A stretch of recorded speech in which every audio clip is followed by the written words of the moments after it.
I'm going to show you how I quickly and efficiently submit qualifying ESA purchases for reimbursement through ClassWallet. Open your browser and type in ClassWallet ESA. This brings us to the Arizona Department of Education's main ESA webpage. There are several ways to access ClassWallet from here. On the right-hand side, you can click ESA Applicant Portal Access. Don't be confused by the name. This doesn't mean you are applying again. Focus on the words Portal Access. I'm going to choose a different route and click How to Access ClassWallet, which will bring a link with the same title, ESA Applicant Portal. From the ESA main page, type in your email and password. Click the blue button that says Go to ClassWallet. From the ClassWallet home screen, click on Start a Reimbursement, where you will be asked to type in the store name and amount. Click Next. Step 2 is where we upload receipts and other documentation. Click the Browse button to retrieve your receipts. Since everyone has a different setup and uses either a scanner, screenshots, or takes photos of receipts, we'll assume this step is complete and ready to access on your computer. I have a file named ESA on my desktop, and within that folder is every category you can think of to help me streamline the reimbursement process and keep everything organized. I'll be inputting the monthly tuition for a dance class. I'll scroll down to the name of our dance studio where I have saved April's receipt and statement. Both of these documents will get submitted every month, so it's important to have access to them quickly. I'll choose the invoice first, which shows the studio name, address, my daughter's name, and at the bottom we can see the charge for the tuition as well as my payment. Adjust the view if needed and click Save. Now I'll go back in and grab the receipt that was emailed to me by the studio when my payment was made. Again, all of the pertinent information is shown on the email: date, name of the studio, my daughter's name, and the monthly fee paid. Since I am requesting reimbursement from a business, I also need to upload the attestation form. Now, I'm going back to my ESA folder, and the first file I see is attestations/credentials. Uploading this document needs to happen every time I submit for reimbursement.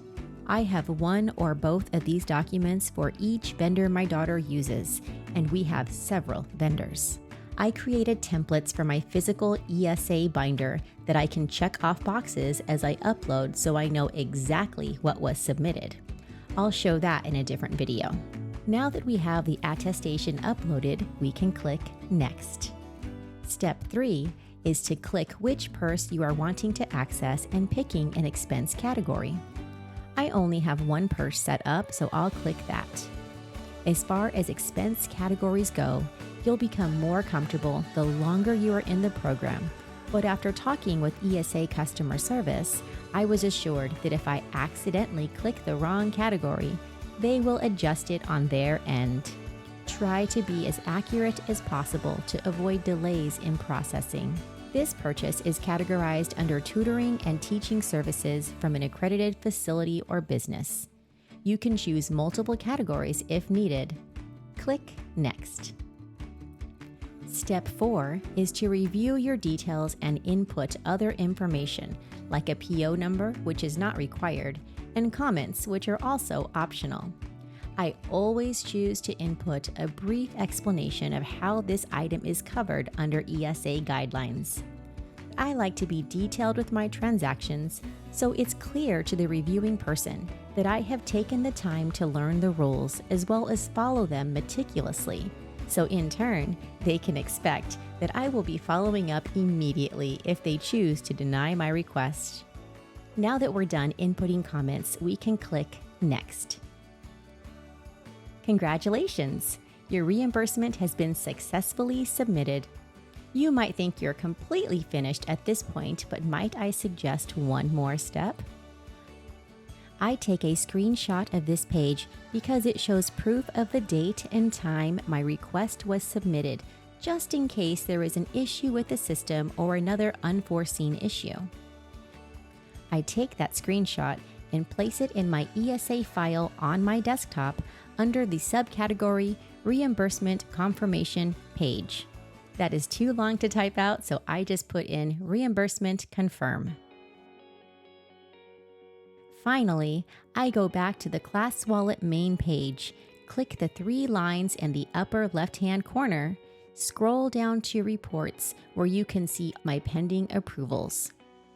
What you see in this screen is my order ID number.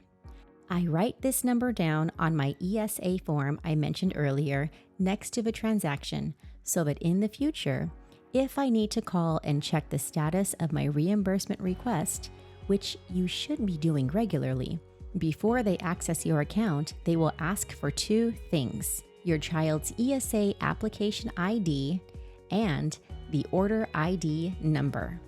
Now the reimbursement process is complete.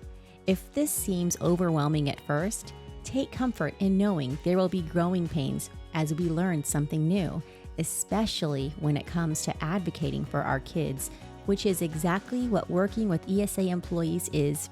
It's another form of advocating of where their money goes and how quickly and efficiently it is handled. Soon, this process will become second nature, and you'll be able to help other parents that feel overwhelmed. It might be more work when you are initially setting up your ESA file on your computer, but will save you days, weeks, and possibly months waiting for reimbursement that needed to be resubmitted because you didn't provide the proper documentation.